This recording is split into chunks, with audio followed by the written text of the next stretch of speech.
शरद पवारांनी अगदी काल परवात जी प्रेस कॉन्फरन्स घेतली त्यामध्ये त्यांना प्रश्न विचारल्यावर त्यांनी सांगितलं की पवार विरुद्ध पवार होऊ नये म्हणून आम्ही बोललो होतो. त्याचा अर्थ एक असंच होतो की सगळ्यांना बोलले असणार त्याबद्दल जी तरुण पिढी आहे तुमची त्यांच्याशी. मात्र आता ह्यानंतरचा निर्णय कोणी कोणाला थांबवू शकत नाही किंवा निर्णय त्यांचा आहे.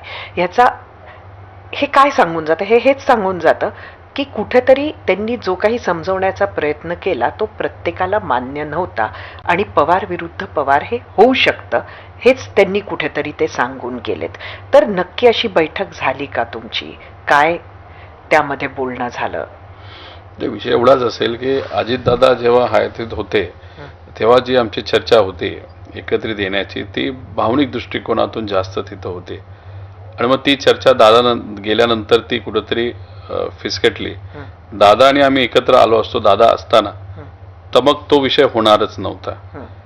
आणि मग आता दादा नाहीत आणि आम्ही सत्तेत तर भाजपबरोबर तिथं जाऊ शकत नाही. मग याच्यात साहेबांचं हे मत असावं की आता अशा काही गोष्टी होतील असं मला वाटत नाही.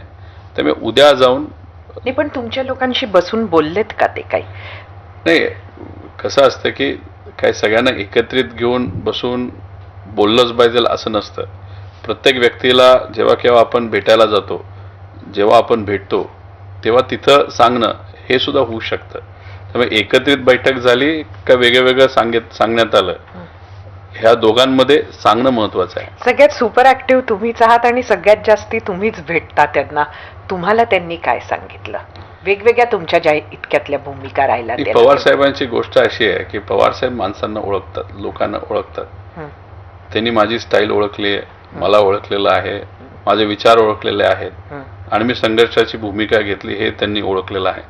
त्यामुळे त्या अनुषंगाने कधीही मला या बाबतीतलं तू असंच कर तसंच कर असं कधीच पवार साहेबांनी राजकीय दृष्टिकोनातून सांगितलं नाही. पण सातत्याने ते जेव्हा एखादा आता मी कांद्याचा मुद्दा घेणार आहे, अरे काय झाले, कशी परिस्थिती आहे, महिलांचा सुरक्षेचा विषय आहे, काय झालं, तू गेला होता भेटायला, काय अडचण आहे, काय मदत करायची का, म्हणजे माझ्याशी जेव्हा ते बोलतात तेव्हा भावनिक दृष्टिकोनातून प्लस सामाजिक दृष्टिकोनातून लोकांचं हित मनामध्ये ठेवून माझी चर्चा जास्त लेवलवर होत असते.